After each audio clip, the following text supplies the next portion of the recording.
Hi, it's Kyle T. Mosley of HBCU Legends as well as Black Sports Insiders. Tonight, I'm going solo, guys. No, not quite, but I got Coach Darrell Stewart on the line with me. Coach, how you doing, man?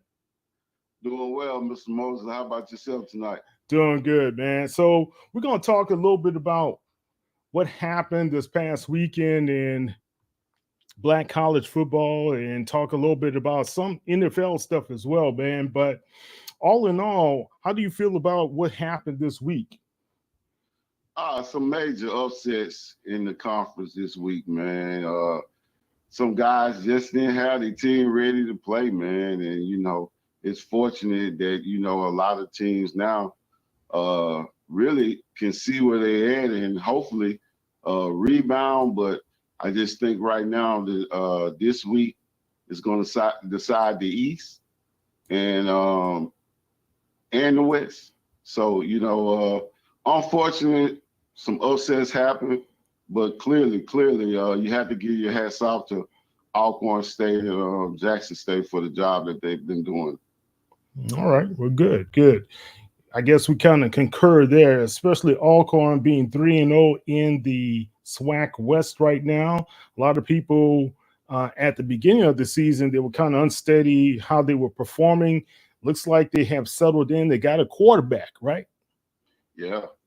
All right. So we're going to talk a little bit about that. But let's talk about what happened in Houston, man. And I saw it firsthand. Southern University is a very resilient team. That's what Coach Terrence Graves was talking about after the game. But he had a lot to say about his team. He also had a lot to say about what he thought about the team when they came back to win. This is their second time, Coach, in 3 weeks that they come to Texas and do the Texas two-step, he said. So let's listen to what Coach Graves had to say. You've got to catch it and got to get it away. Oh, my goodness. And a block punt. The Tigers pick it up. And oh my goodness, Charles, don't jump out of the booth here. A blocked punt now. Southern is going to.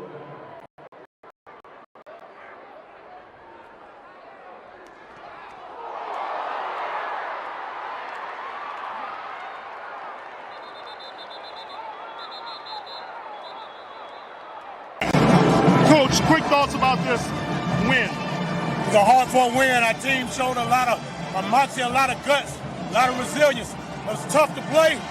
Situations were hard, seemed impossible, but those guys continued to fight, and we came out victorious. Second time you went through a battle here in Texas, and you came off with an overtime win. How does that feel? It feels wonderful. To God be the glory. We did complete it. The Texas two-step. Go Jags! Coach, where are you getting this magic from? This is twice in 2 SWAC games. Well, it's not magic. It's just those guys are resilient. I talk about this team all the time. This team has the heart of a champion. May not always look the best of the prettiest all the time, but I keep telling you, this team won't quit. They won't quit. These guys are going to fight. They're going to continue to work and let the outcome be what it is. You got to admit, though, you got a huge break on the punt botch. I mean, that's part of the game. It's a break. It's a break for us nonetheless. I mean, they got breaks too. That's part of the game, and we were able to capitalize on that, and that's why you got to play every play. The call, the game-winning touchdown was quick. Well, we knew that they were going to bring pressure. We knew they were going to bring pressure, and we knew that because we had been running the ball, they stacked the box, and we knew that they were going to bring pressure. And so you had to take that. You had to take that one-on-one, and Quay made a tremendous catch, and Noah made a great throw. Josh,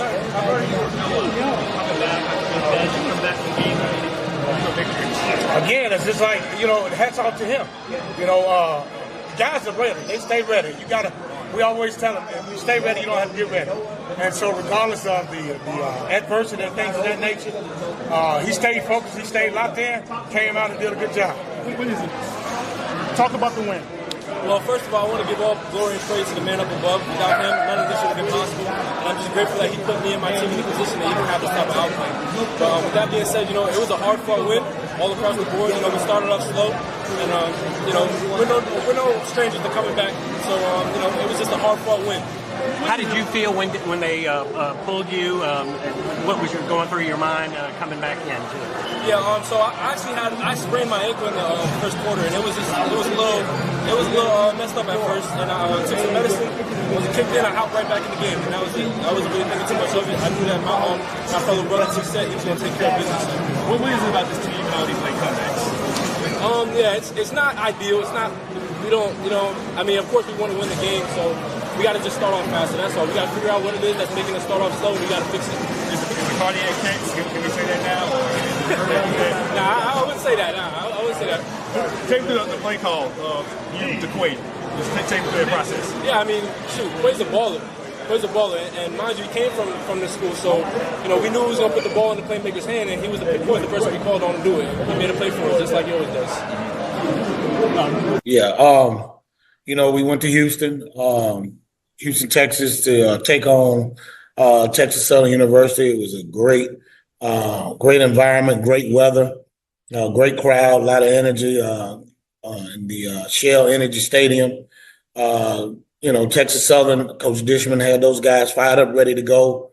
We got in there, and we fell behind 14-0 at halftime, and we went in and reset, and we came out in the second half. We were able to make some plays, and we were fortunate to tie the game up to take it to overtime, and then the guys continued to be resilient and play well, and we were able to pull off the victory, and hats off to our players and our coaching staff for staying focused and staying resilient against a very good and determined Texas Southern football. All right, Coach, what's your thoughts, man?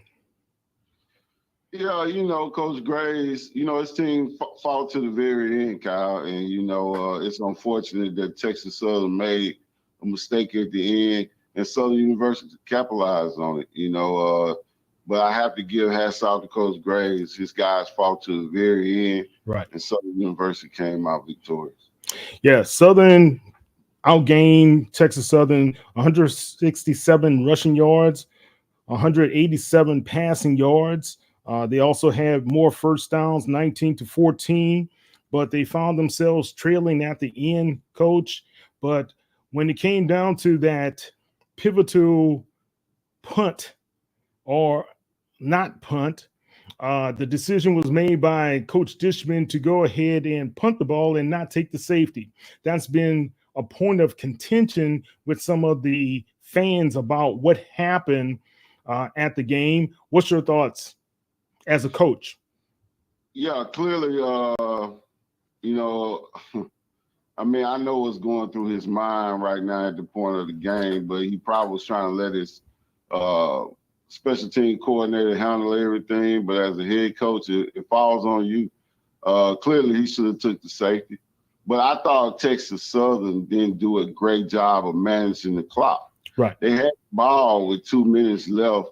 All they needed to do was get one first down. And when he didn't snap that ball on the 3-second mark, I thought something was going on right then and there. So, big coaching mistakes on Coach Dishman's part. But, he's in year one, and he's going to have to correct that. I heard his press conference where he said he's going to have to make some necessary corrections. And that's what it's all about, knowing your mistakes and owning up to them. And clearly they made big mistakes that cost them the ball game. Let me ask you this question, Coach. And as a coach, there's been some people rumbling about the fact that they felt Coach Dishman wasn't taking ownership. Is that how you saw it as well? Well, yes and no. Because when you're in the heat of battle, a lot of things are going through your mind. And I know he was in the heat of battle.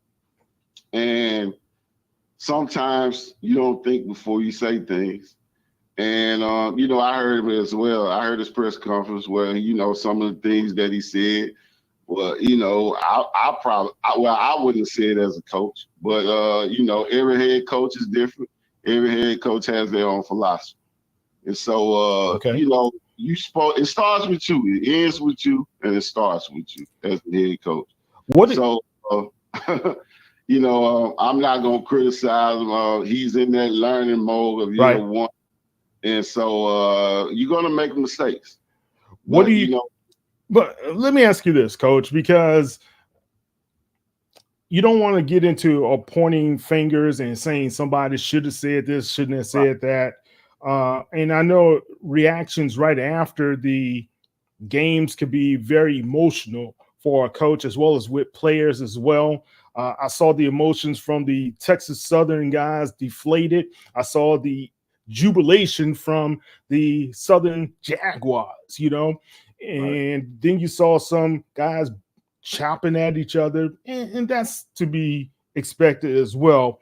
But I think all in all, as a head coach, do you kind of want to wait and reserve judgment until after you see the film, or do you point out specific plays or players about how they should have done better in this game? Is that something that's natural? Well, first thing he should have had was his play sheet, and he would have been there. I don't know how he does his play sheet. He would have been able to capitalize and read off his play sheet to the media, and they would have been able to talk about that particular mistake. Because, right then and there as a head coach, okay, we shanked the punt. Then I'm writing that down as the head coach. Well, we shanked it with, a minute or something left. I'm taking my notes then as the head coach. I don't know how he does his as far as game management. That would have helped him out better when it comes to the media, because he was talking more off just his first instinct. I didn't see him looking down at any notes or whatever. No, he didn't have any notes. And I did ask him about the punt, the decision that went into either taking the safety or executing the punt. He said, without a doubt, they were going to punt the ball, and I'll let you guys listen to that as well. We'll be back in 2 minutes to be able to listen to Coach Dishman's take on the game.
Hey, it's Jared. Let me show you how I created my dorm room vibe for less with Amazon.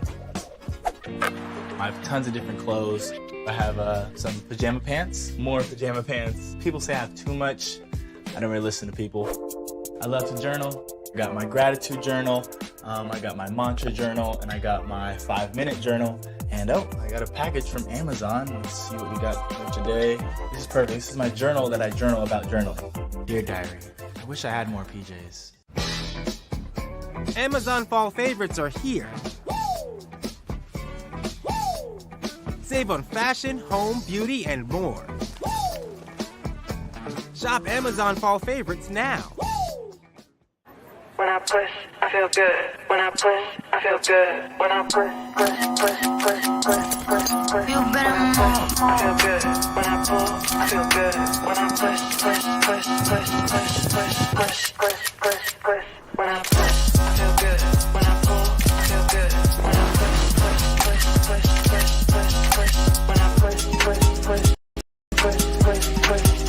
When I push, I feel good. When I pull, I feel good.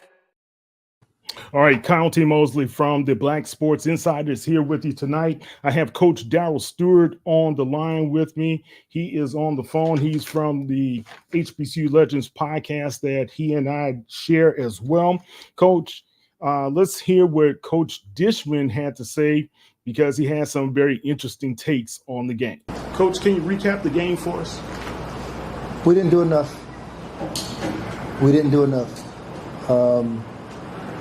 They stayed into the fight. We knew it was going to be all the way to the end. So we had a backup punt, specialist. We dropped the ball, get it blocked. And we can't overcome stuff like that. We're a team that we have to have everything done right. If one or two things go wrong, we're going to possibility of having someone lose the game. And it's me as a coach, I have to practice it more. But it's them as players have to understand the situation. It's not like they didn't know the situation. They knew we had snap, catch, kick. It's as easy as that. Did you consider possibly taking a safety instead of having him go through it? No. Well, we got Jerry is a good enough kicker. I thought he can kick it and change the field, and that's what we're trying to do. As far as taking a safety, no. What's the message you have for your kids afterward? We need help. We're going to need help. Our goals are still in front of us. We did lose to Southern, but our goals are still in front of us. We've got Grambling in 2 more weeks. We're going to take this bye week, and we're going to coach and teach every little thing possible with football. 1st and 10, 1st and 5, 1st and 2, 1st and 3, 3rd. We're going to go to every phase of football. We're going to teach it. Backup, punting, in the field, sky punting. We're going to teach everything because we as a team have to be able to understand the situation in everything we do. And some guys do it, some guys don't. We're struggling offensively. But other people around have to pick up. And we can't start pointing fingers at this or at that. We still have some of our goals in front of us, and that's what we have to keep fighting for, our goals. Can you talk about the defense, since you're struggling offensively? Defensively, really kept you guys in it most of the game. They did. Our defense had a hell of a game, so my hat's off to everybody on defense. They played a hell of a game. They kept us into the fight. Jaguar beat a Tiger today. Coach, when you take a look at the running backs, was it you were just going with the hotter hand in terms of going with Renfro versus Quintel? Well, Renfro ran the ball well. First of all, Renfro ran the ball well in practice. So I'm not surprised he did that in the game. Versus, he ran the scout team running back, and he was doing to our defense what he did to their defense. So he had a hot hand. He understood what we was trying to do as far as running the ball, and we stuck with him. What are some of the struggles, or I guess the best way to ask this, have you guys identified some of those weak points in your offense? Have you guys been working on it for the past several weeks, or do you need to go back to the drawing board? I'm glad you asked that question, so I have to answer in 2 parts. The first part, we have identified what's going on. The second part, the players have to step up. This game of football always will be a player's game. We can coach it, we can tell them, we can teach it. Okay? The guys know we can't get behind the sticks. We can't hold on 1st down and get 1st and 15. We're behind the sticks. We can't hold on 2nd down and get 2nd and 20, 2nd and 25. We're behind the sticks. So we got to keep up with the sticks. And that's what we're not doing offensively, keeping up with the sticks. We're getting so far behind the sticks, whereas then it's forcing us to pass the ball where we can't run the ball. Our strength is running the football. We've got a lot of good backs over there, as you can see. Right. And that's what's going to make us win the rest of these games, by running the football. The team's going to load the box on us. I understand that. Once they load the box on us, our receivers has to get open. Our quarterback has to throw the ball to those receivers. And our receivers have to catch the ball when the ball is thrown to them. You can't see them make the game of football too difficult. Yeah, you had several drops in the receiving core tonight. Has that been throughout the whole season so far? No, it has not. Our receiving core started off with the strength of our team, and it's going to remain the strength of our team. They dropped some balls tonight. I have a confidence in our offensive coaches to be able to get them together and get them going, because they have to get going in order for us to win the rest of these games. Okay, guys, that was Coach Chris Dishman of Texas Southern University talking about the game, the loss that they had to Southern University. It was a 22-19 loss. Coach, what's your take on what you heard from Coach Dishman? Well, clearly he answered the question from a pro coach standpoint, Kyle. Pro, interesting. Not a college coach standpoint. Okay. What's the difference there between pro coach answering and college pro coach answering? Well, from a pro standpoint, you're holding the kids accountable from what I took from what he was saying. Holding the kids accountable is more on a pro standpoint, because guess what? In the pro level, when you hold the players accountable, you can release them right then and there. And then from the college standpoint, it's more on the head coach and the assistant coaches. When I hear him say, holding the kids accountable and probably finding some more kids, then that's more of a pro standpoint, because we're on the collegiate level and the kids are going to do what the coaches ask them to do. Okay. And so he stated that he might need to go find some more players, and so I don't know if that's the right thing to say, but, I took it as, he's coming from the pro level, so he's probably accustomed to, if you don't do it, then we'll get somebody else that can do it. And that's what I took from that. Like I said, every head coach has their own philosophy. He has his. But when you don't really want to blame the kid.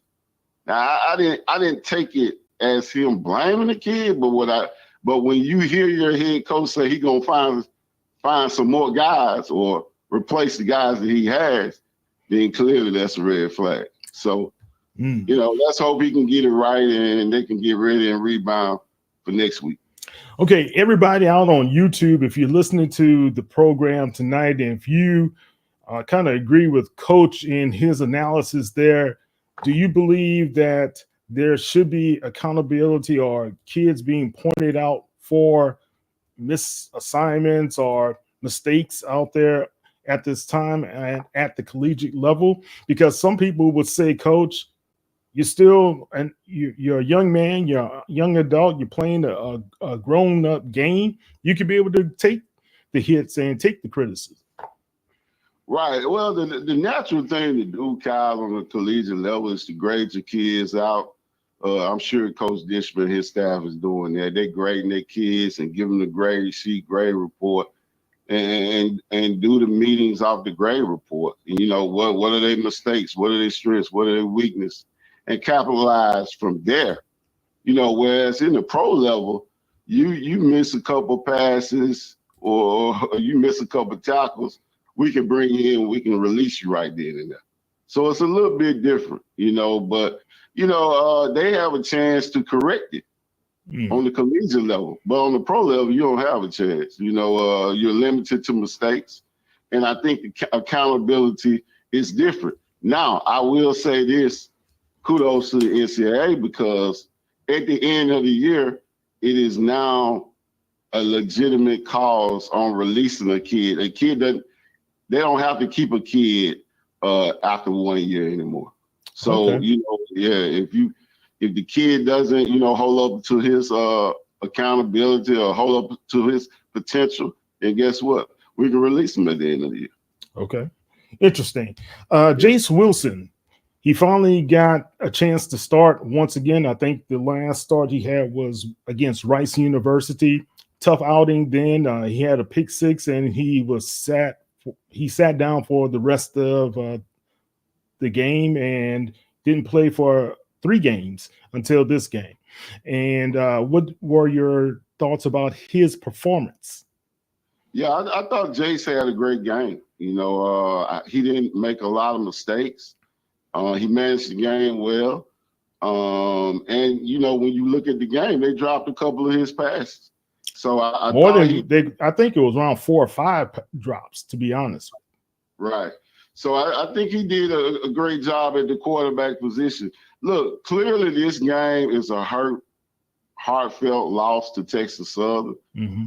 But, you know, you just got to go in, just put this one behind and regroup, learn from your mistakes.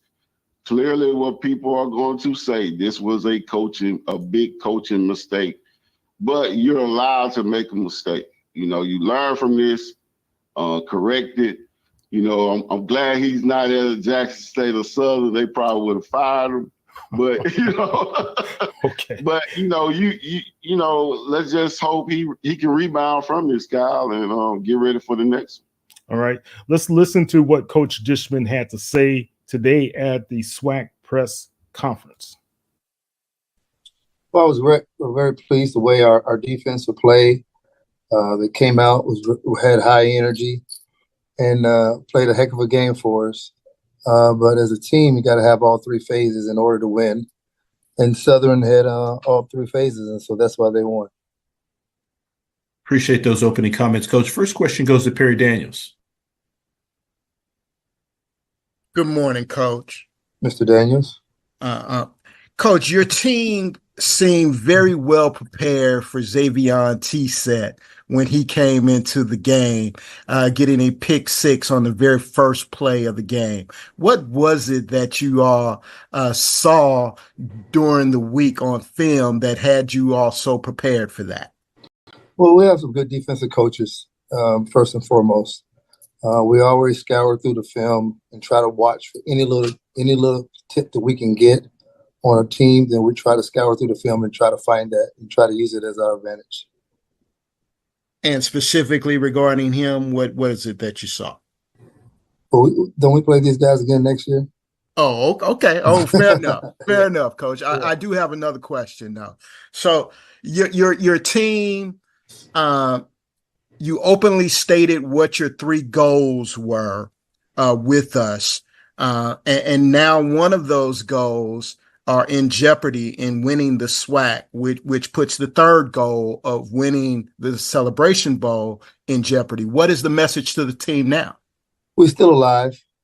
You know, we're not dead yet. So don't write us off or don't kill us yet. We're not dead yet. So we're still alive. What we need to do is just go ahead and take care of our business for the rest of the season. And what happens, happens. If we able to accomplish those goals, we are. Then if we're not, we have to set the same 3 goals for next year and then understand what we have to do for next year. You know, we can't let games be close. We can't go in overtime. We got to be able to put the team out when they're out. Thank you, Coach. Good luck to you this week. You got to put the team out when you're out. And he's right about that. They had a chance to be able to put them to bed, but they were not able to do it. 26 seconds left in the game. Call timeout. You chose to punt the ball. Shanks, and then they put it to the bank. So, and that was it, man. I told somebody that was asking me, hey, man, looks like they're going to win the game. I say, it's still time left on the clock. It's always that way. And I'm a Saints fan, and I also report on the Saints, and I've seen strange things happen, Coach, and this is no different, man. And I saw how Texas Southern lost last season to UAPB last seconds, as well as they lost to Prairie View in overtime. Strange things can always happen.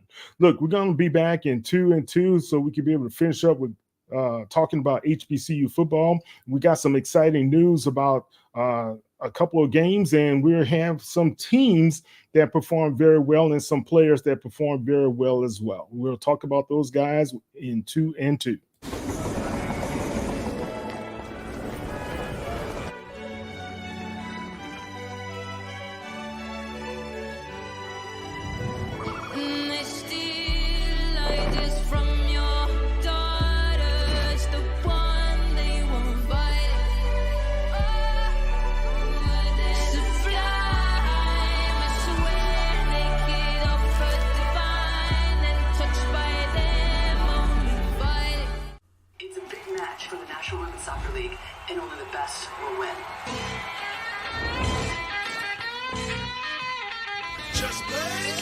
still a bankroll. Stones and silly on, yo, I ain't got it all. That means I'm barely home. Trailblazer, stay ballin' with vengeance. My arch is crafty, dogs. Why y'all stuck on Laffy Taffy, wondering? Shot, get past me. I've been doing this before. Now it's dropping nasty.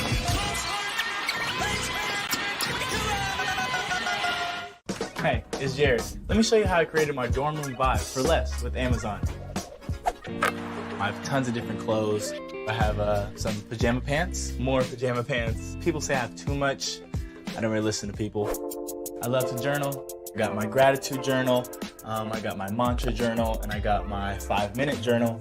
And oh, I got a package from Amazon. Let's see what we got for today. This is perfect. This is my journal that I journal about journaling. Dear Diary, I wish I had more PJs. Amazon fall favorites are here. Save on fashion, home, beauty, and more. Shop Amazon fall favorites now. When I push, I feel good. When I push, I feel good. When I push. You better move. I feel good. When I pull, I feel good. When I push. When I push, I feel good. When I pull, I feel good. When I push. When I push. When I push, I feel good. When I pull, I feel good.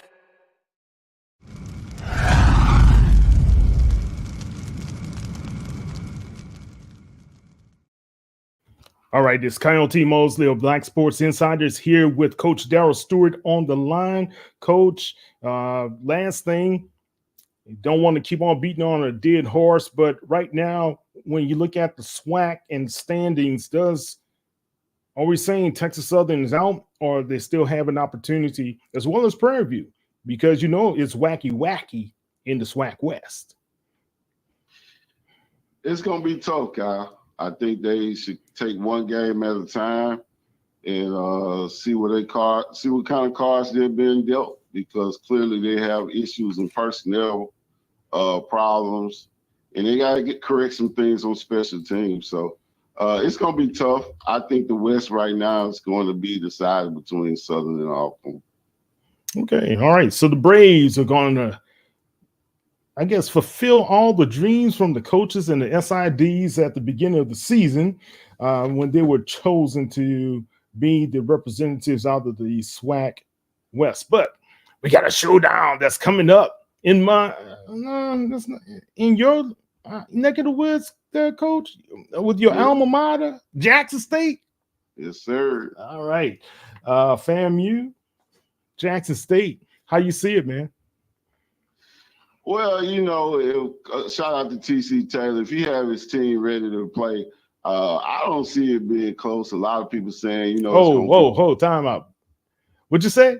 Jackson State, you don't see it being close? What? I don't see it being close. You know, I give a lot of credit to Coach Coles. You know, he doesn't have the team that Coach Willis Simmons had, but he's doing an excellent job of coaching. He's doing an excellent job of managing the game. Okay. The talent is clearly with Coach T.C. Taylor, with Herb Mulligan, Travis Terrell, the big wide receiver he has, and then the players that he has on defense. This Tiger team is loaded with talent, and of course, Jacobian Morgan, the big quarterback. If he comes in and manages the game well, I see the Tigers winning at least by 2 touchdowns. All right. So Coach sees the Tigers of Jackson State, which you got to give them some kudos and give them some love. They, as well as NCCU and FAMU, were the 3 HBCU representatives in the FCS top 25 polls. Congratulations to all 3 of those guys. I believe A&M was tied at 25th, NCCU at 20th. And, you know, hey, that's pretty good right now. What's your thoughts? Yeah, you know, anytime you can have 3 of the top teams in the top 25, you know, it shows the leadership and the character of all 3 HBCU teams. You know, these guys are doing a phenomenal job, and let's hope they can keep up the good work. Take that back, guys. The American Football Association poll, it was Jackson State at number 25, Florida A&M. Those guys are at 18, and NCCU is tied at 21st in the country at this particular time. So that's great to see all three of those guys. But Coach, you know, there's another team that you kind of have fondness to and is close to your heart, and that's with Coach Mickey Joseph and those guys at Grambling. Let's listen to. We're here once again. You know, coming up short. You know, we got to figure out, you know, how to not put ourselves in those situations. Thought the defense played well, except for 2 plays. You know, the long run and the deep ball. So I thought they did a really good job of slowing them down. Didn't let them march up and down the field. Kept the quarterback contained to probably the last play. You know, when he broke a tackle and put him in good field goal range. And offense, we got to continue to get better. We wasn't hitting on all cylinders. You know, we got to do better with the protection. Got to do better just across the board on the offense side of the ball. We got to keep our quarterback upright. We got to get him to start playing better also. And it all starts with me. And, you know, so we'll go back and we'll look at some things today and see what we need to do to get this offense jump-started.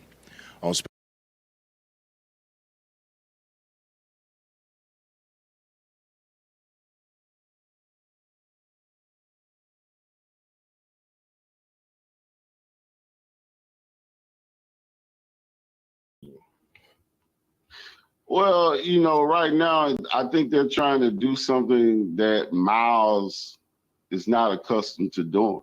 What is that? He's not a dual threat quarterback. He's a prolific pocket passer. He's a pro style quarterback. He needs to be on the center. But you know, they see a different style in it. And right now, I don't think that's working or that fits his skill set. Now, clearly, it's Grambling. They have talent all over the field. And Kyle, I just want to say, man, everybody in this league just loves to throw the ball. And I get it. I understand it. When you throw the ball, you know, the fans go crazy. But Grambling has 2 of the best running backs in the conference. And when they went away from the run, I thought they just gave Alcorn life because they were getting 10, 15 yards of pop running the ball, and they just went away from it. And, why is that happening, though, Coach? Because it also happened sort of in the Texas Southern game. You heard Coach Dishman talking about Atheon Renfro.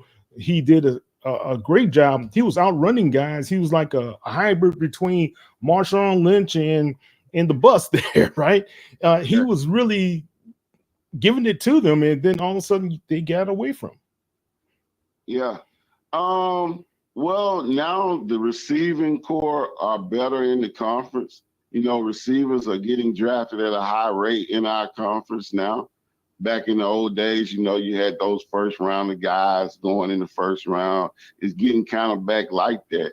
And so I think the coordinators are past happy now. But the running back position is coming back. And so we got some great running backs in this league. I think these coaches need to give the ball to their running backs. I know it's not exciting football, but you can clearly see when these guys touch that ball.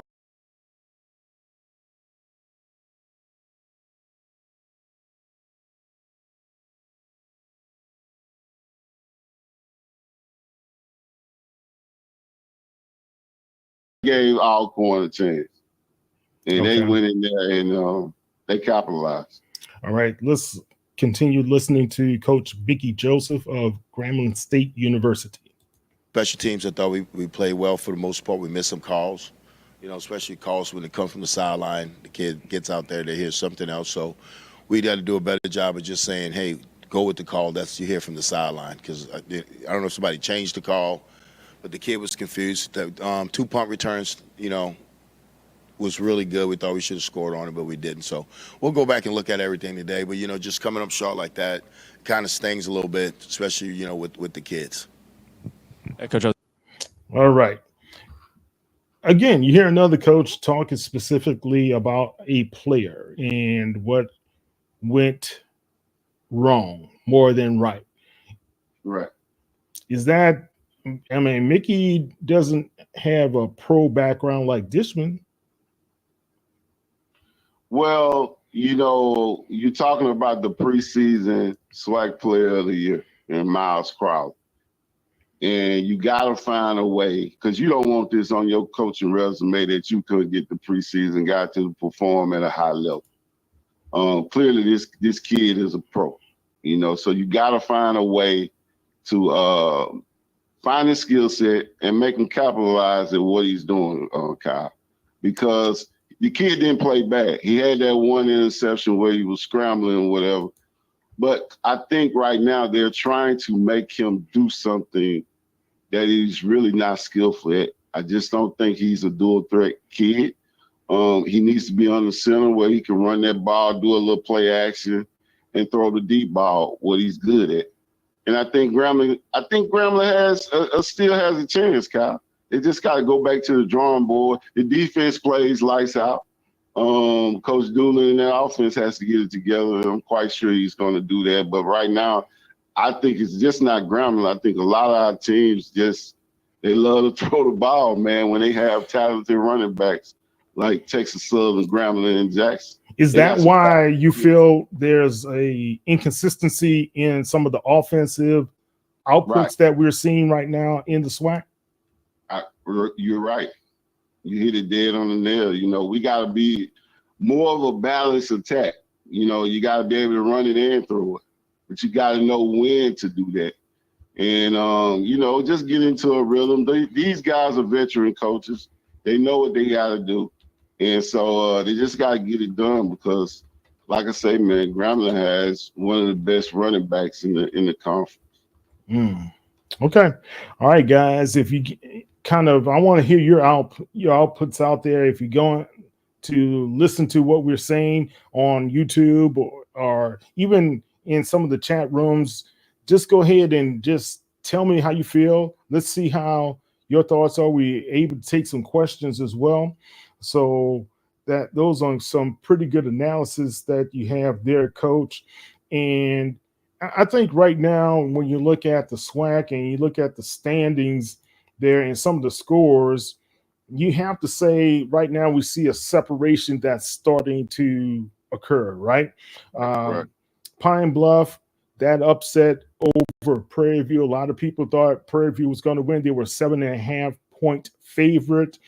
But Pine Bluff, who really played Alcorn pretty tough, and they were leading that game until they lost it in the end, of course. And then you have Alcorn defeating Grambling. Some people thought Alcorn, like you said, was going to fall to Grambling at home at Eddie G. Robinson Stadium.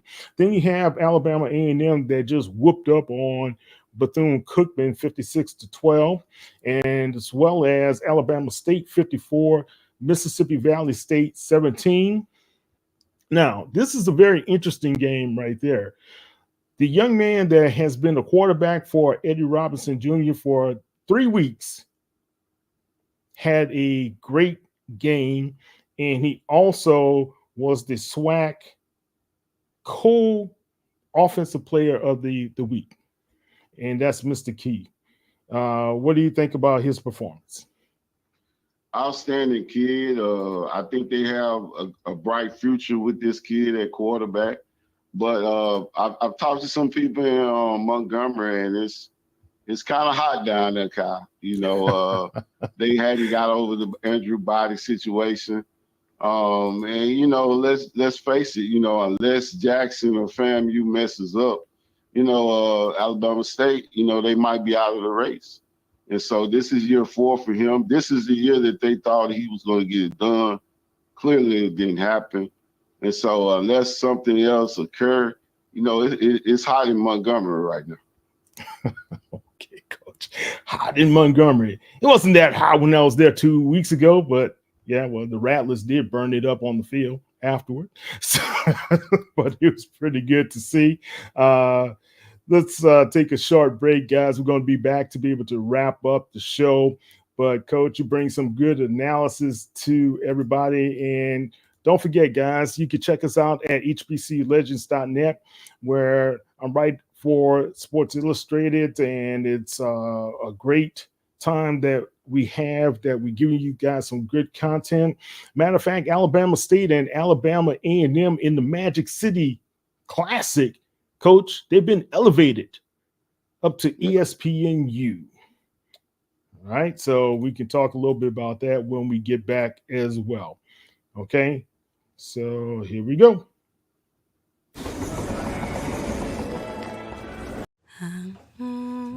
This is it. Our last night sharing a room. Tomorrow we'll be in our new home. They told you buying a home would take years, but didn't help you start. Still, you kept trying. You'll have a yard to play in, a place to dream. Hope makes it happen. With tailored mortgage solutions, Hope Credit Union makes home ownership happen for thousands of people, regardless of income or credit. Brighter futures begin with Hope. Is that your new Nissan Rogue? Yeah, crazy story. So this morning, I'm at the Nissan Thrill of Summer sales event, taking a test drive. When Dave, the sales guy, is like, "You're gonna love this." He shows me the best-in-class fuel economy and lets me know it's recommended by Consumer Reports. When Dave says, "These cars are going fast," first of all, I knew I had to have that Rogue. I mean, guys were... Nissan offers 6 vehicles starting under $30,000, like Rogue, with 2.9% financing for 60 months. Hey, sweet new gear. It's like Best Buy hooked you guys up. Pretty sick, right? What is that? That's our traveling trophy. Oh, that's what's up, man. Ah, a goat for the goats. Fits these pro-level setups. Last year's trophy. Not a goat. Nope. What if you could get all the latest and greatest gaming gear from one place? Time to call a credit repair company to fix my credit. Hold the phone, man. You can do it yourself with Credit Versio. That's way too hard. Call the credit repair company. Most credit repair companies only work on 1 or 2 accounts at a time, making it slow and expensive. You won't figure that out for months. Ignore him. Credit Versio's brilliant software scans all 3 credit bureaus, finds the accounts that are hurting your score, and guides you through the entire process. Anyone can do it. Let's fast forward and see the results. Wow, I fixed my own credit and saved hundreds. You can do this. Visit creditversio.com. Come to McDonald's and treat yourself to the Grandma McFlurry today. All right, Coach Darryl Stewart is on the phone with us, and Coach Chennis Berry had a bye week. I wanted to kind of play a little bit about what his thoughts were going into that bye week. Guys were cramping. I mean, it was a tough, hard-fought victory, and that brings us closer as a football team. It really does, and getting them to believe and getting the mindset right, awesome. Because it was so many situations in that game where we had a chance to put that team away, but they just kept. We were shooting ourselves in the foot quite a bit, but they just kept on plugging along. And kudos out to Coach. I tell you what, I had to spend a lot of time with Coach prior to the game, Coach Wilder, Bobby Wilder, which is a longtime vet in his coaching profession, and spent a lot of time with him after the game. And then he sent me a message that really made me feel proud about the football team. He had sent me a message yesterday just talking about how well coached we were and how hard our guys played. And, he looks at our football team as, one of the top programs in the FCS. I mean, and that was kudos just hearing it come from him. And I think we're heading in the right direction. Are we there yet? Absolutely, we're not there yet. We still have some growing pains that we're trying to figure out and learn and grow. And when you're building the culture that you want to build, it takes time to build it the way you want it. But I think we're heading in the right direction. But that win really brought us closer, and it was good for our conference as well. To be able to represent the MEAC and go out of conference and win against a good OVC team, it brings joy to my heart, but it also brings pride and resilience and love amongst our program.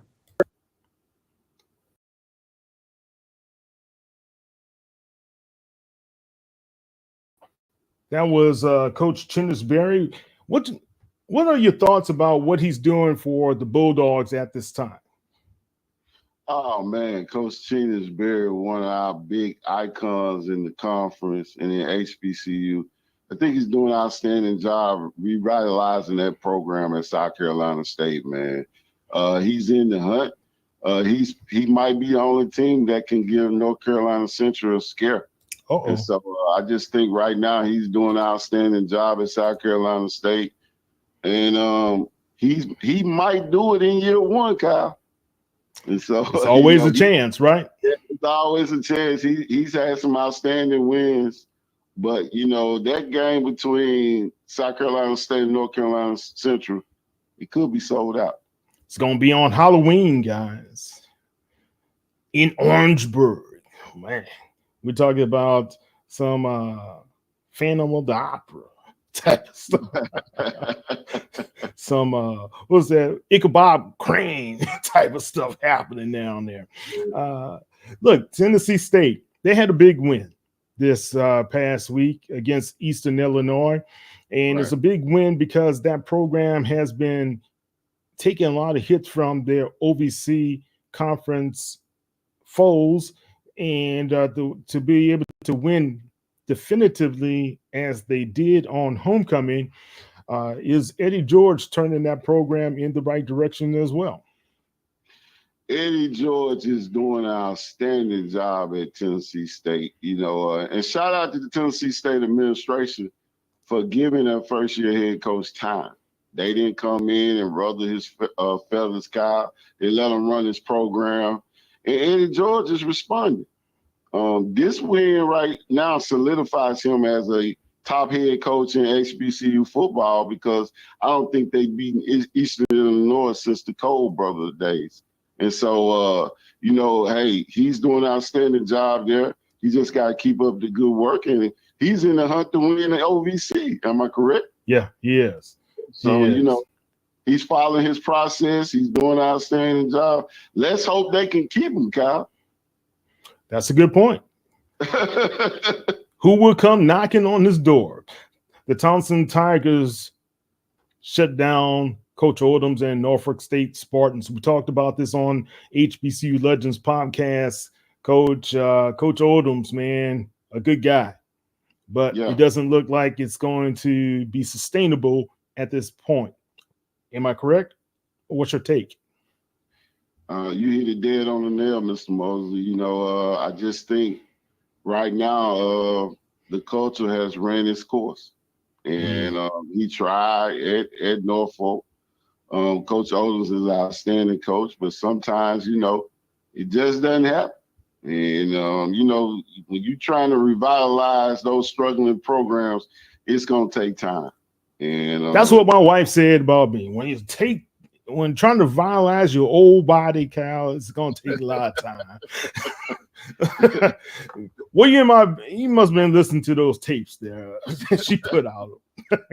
But to all seriousness about Coach Odoms, man, I think if he, and I don't want to project anybody losing a job. That's not what we're trying to do here. But do you think there's another program that could be able to utilize Coach Odoms if he were to be able to get on the market, just like Fred McNair? I think there's going to be some opportunities for him next season as well.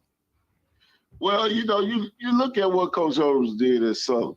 Every year in the SWAC championship game, won a SWAC championship. National championship too. Yeah, national championship. Then when you go to a struggling program where you got to change the culture, not just with the players, but the administration, the community, everybody, it takes time. And, only the strong can survive those programs.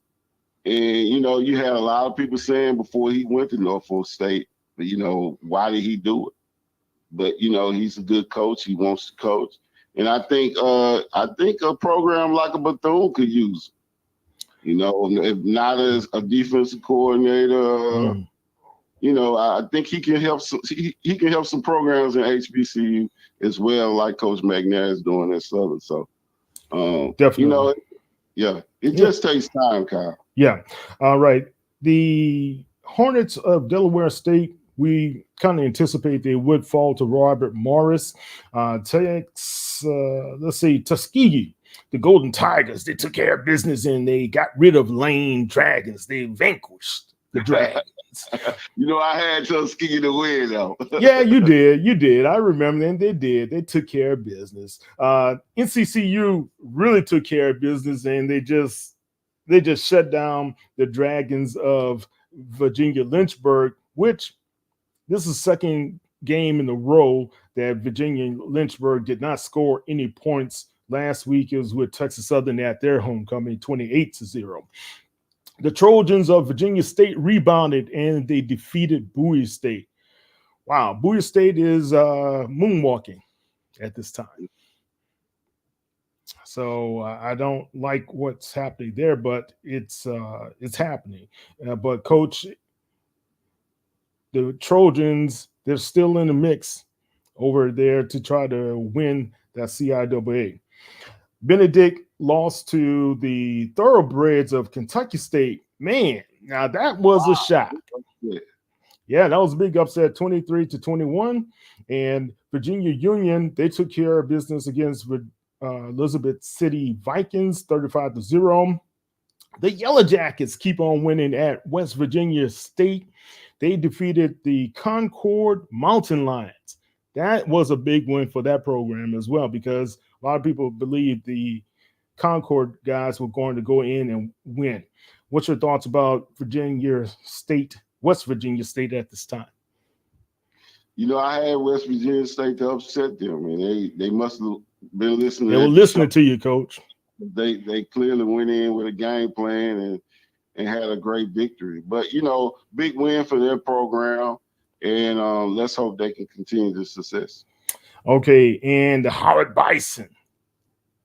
I think that was homecoming for them, right?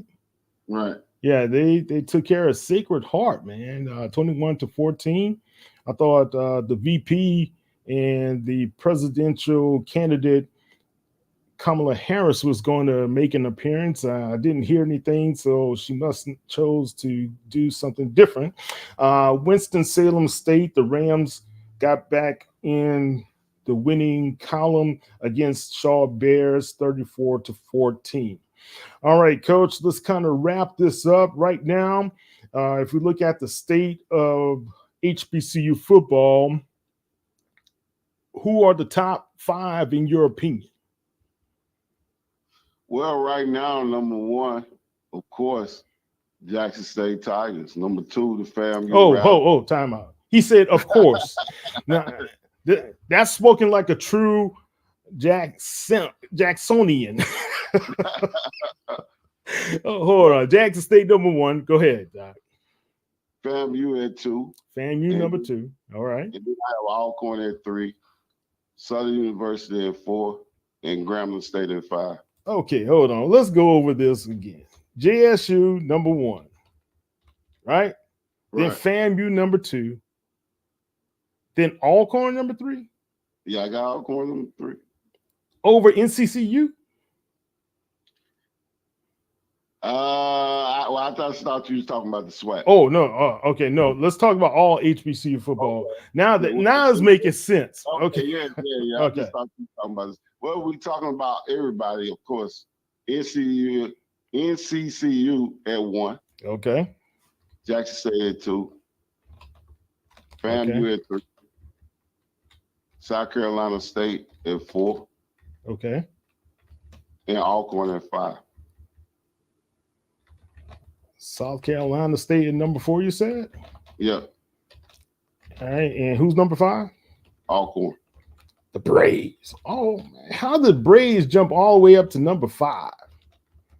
Man, you know, when you hear these Southern Jaguar fans and you look, everybody saying a great job that Coach Cedric Thomas is doing. You know, a lot of people saying that's Coach Fred McNair team he's doing it with. But, man, the big win over Grambling this weekend for Cedric Thomas to go in there in that hole. They hadn't beat Grambling since 2005, Kyle. Whoa, really? Yeah, since 2005. Big win for his resume, for him as a head coach to go in there and do that, Kyle. If he can win the SWAC in year 1, it'll solidify him for Coach of the Year. Yeah, it's a big turnaround from what happened at the beginning of the season. And like I said, that's a validation for all of these SIDs and as well as the coaches who thought Alcorn State would win the SWAC West. All right, guys, I'm Kyle T. Mosley of the HBCU Legends as well as the Black Sports Insiders. That's Daryl Stewart. He is my co-host on the HBCU Legends podcast. Check us out, follow us. Much love, and let's have a great week. Talk to you later.